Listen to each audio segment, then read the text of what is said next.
गडचिरोली जिल्ह्यामध्ये 24 माओवाद्यांनी आत्मसमर्पण केलं। यामध्ये 12 पुरुष आणि 12 महिलांचा समावेश आहे। ही 12 जोडपी आज विवाह बंधनात अडकली।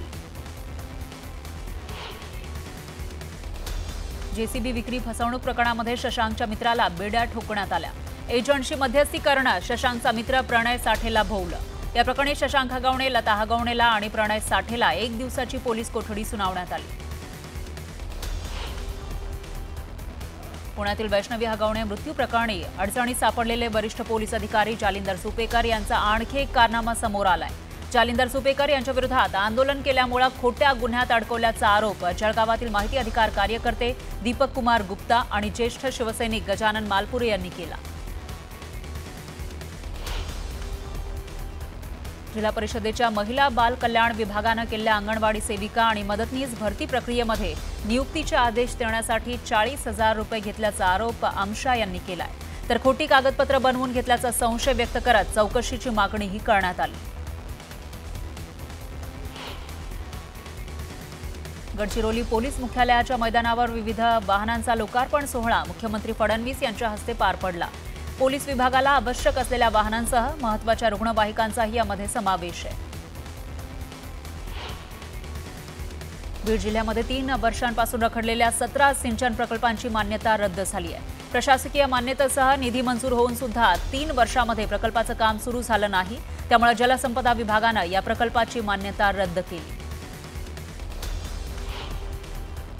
विकास कामांमध्ये अडथळा आणणाऱ्या आमदारांना पंकजा मुंडेंनी इशारा दिलाय। निधी अडवला जात असल्याचे प्रकार अजिबात सहन करणार नाही। कोणी अडवणूक करत असेल तर रेकॉर्डवर घ्या आणि अजित पवारांपुढे मांडा, अशा सूचना पंकजा मुंडेंनी दिल्या।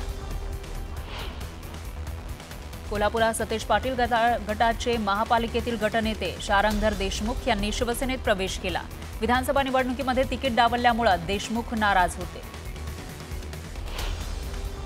शिवसेना ठाकरे गटातून सुधाकर बडगुसर यांची हकालपट्टी केल्यानंतर बडगुसर हे भाजपच्या वाटेवर असल्याची चर्चा सुरू आहे। बडगुसर यांच्या भाजप प्रवेशाला आमदार सीमा हिरे यांनी कडाडून विरोध केलाय।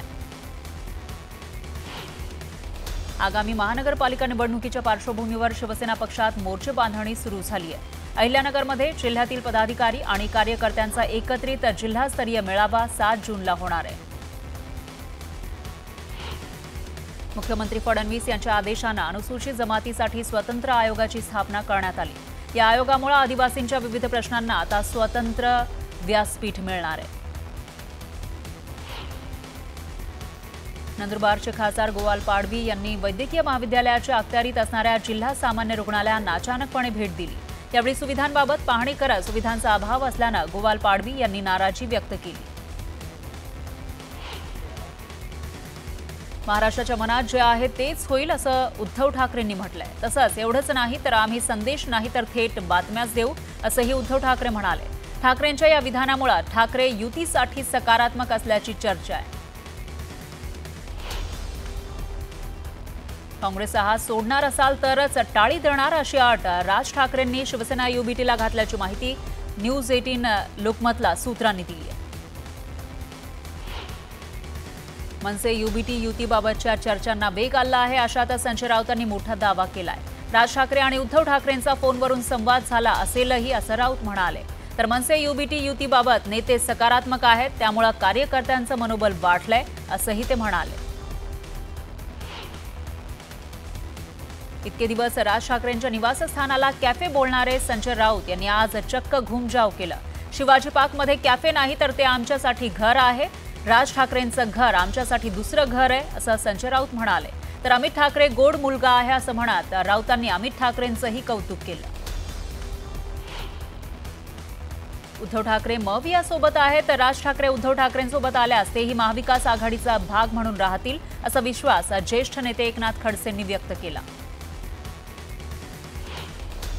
आयपीएलमध्ये आरसीबी संघाने विजेतेपद पटकावल्यानंतर पुण्यात क्रिकेट चाहत्यांनी जल्लोष केला। मोठ्या संख्येने क्रिकेटप्रेमी पुण्याच्या कॉलेज परिसरामध्ये एकत्र जमले। यावेळी विनापरवानगी फटाके फोडत जल्लोष करण्यात आला। या प्रकरणी 30 ते 40 जणांवर गुन्हा दाखल झाला। पिंपरी चिंचवडमध्ये वकील संदीप भोईर आणि स्थानिक शेतकऱ्यांमध्ये वाद झाला। जमिनीच्या वादातून वकिलांना शेतकऱ्यांवर बंदूक रोखली। मुळशी तालुक्यातील काचारसाई इथं ही घटना घडली। कोपरखैरणे पोलीस ठाण्या हद्दीतील सेक्टर 1 मधल्या मित्तल टॉवरमध्ये हुक्का पार्लर सुरू असल्याची माहिती पोलिसांना मिळाली। यानंतर पोलिसांनी धाड टाकत हुक्का पार्लरमधील 3 गाळे जप्त केले तर दोघांविरोधात कारवाई केली। नालासोपाऱ्यातील तुळींज पोलीस स्टेशन नाल्यावर उभं असल्यामुळे पावसाळ्यात नाल्यातील पाणी पोलीस स्टेशनमध्ये येऊन कागदपत्रांची हानी होते। तसंच गढूळ पाणी आणि दुर्गंधीमुळे कर्मचाऱ्यांचे आरोग्य धोक्यात आले। अकोल्याच्या अकोट इथल्या तलाठी कार्यालयामध्ये धारधार शस्त्रानं मंडल अधिकाऱ्यावर प्राणघातक हल्ला करण्यात आला।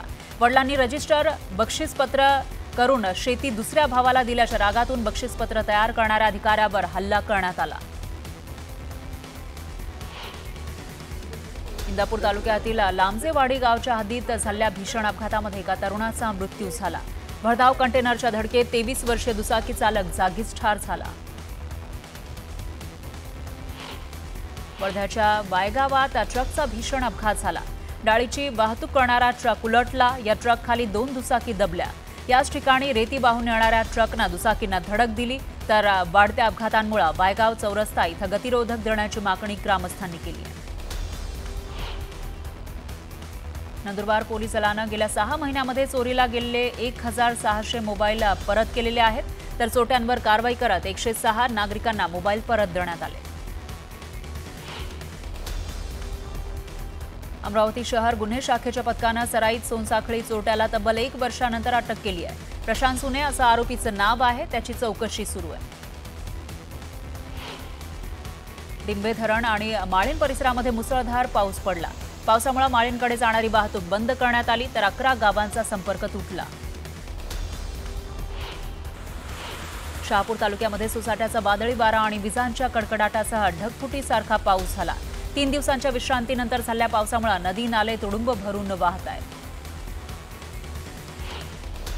अहिल्यानगर जिल्ह्यात जोरदार पाऊस झाला। राहता तालुक्यातील कोल्हार गावात झालेल्या पावसामुळे बाजारपेठेतील भाजी विक्रेत्यांची तारांबळ उडाली।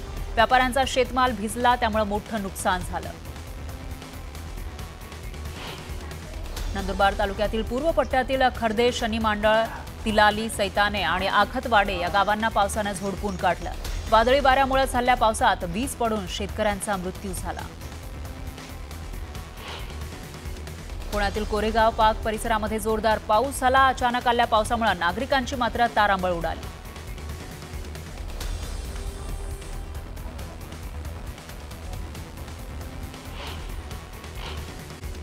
मोठी बातमी आहे। अभिनेता दिनो मोरिया ईडीच्या कचाट्यात अडकण्याची शक्यता नाकारता येत नाही। मिठी नदीमधील गाळ काढण्याच्या कामामध्ये भ्रष्टाचार झाल्याचा आरोप आहे। तसंच या प्रकरणी मनी लॉन्ड्रिंग झाल्याचा ईडीला संशय आहे आणि या पार्श्वभूमीवर शुक्रवारी ईडीच्या पथकानं दिनो मोरियाच्या घरी छापेमारी केली। दिनो मोरिया ईडीच्या टार्गेटवर। दिनो मोरियाच्या घरी ईडीचे छापे। मिठी नदी गाळ प्रकरण भोवणार।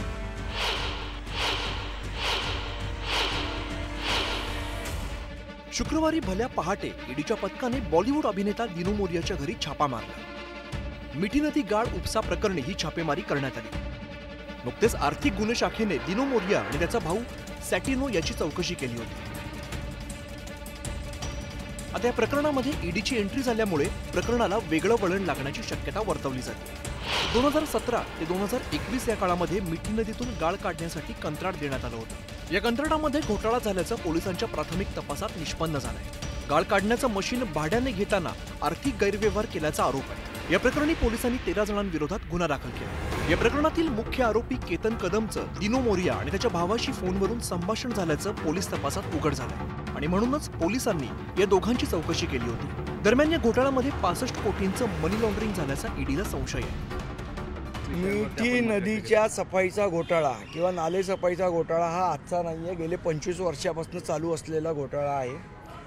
ज्या वेळेला महाराष्ट्र नवनिर्माण सेनेने सजेशन दिलं होतं की जेव्हा गाळ काढला जातो मिठी नदीतला किंवा इतर नाले सफाईमधला तेव्हा तिथे CCTV लावले पाहिजेत, जेणेकरून गाळ काय निघाला आहे किंवा नाही निघाला, काय डेब्रिज भरून ट्रक पाठवले जात आहेत तर दूध का दूध आणि पाणी का पाणी होईल। गेल्या 25 वर्षात महानगरपालिकेने तिथे CCTV का लावले नाहीत हा प्रश्न कोणीतरी महानगरपालिकेला विचारला पाहिजे। शुक्रवारी ईडीने कंत्राटदार जय जोशीच्या घराची झाडाझडती घेतली। मिठी नदीच्या गाळ उपसा कंत्राटात गेल्या 2 दशकात 1200 कोटींचा गैरव्यवहार झाल्याचा आरोप भाजप आमदार प्रसाद लाड यांनी केला होता. मुख्यमंत्री देवेंद्र फडणवीस यांनी या प्रकरणी आर्थिक गुन्हे शाखेच्या SIT मार्फत चौकशीचे आदेश दिले होते.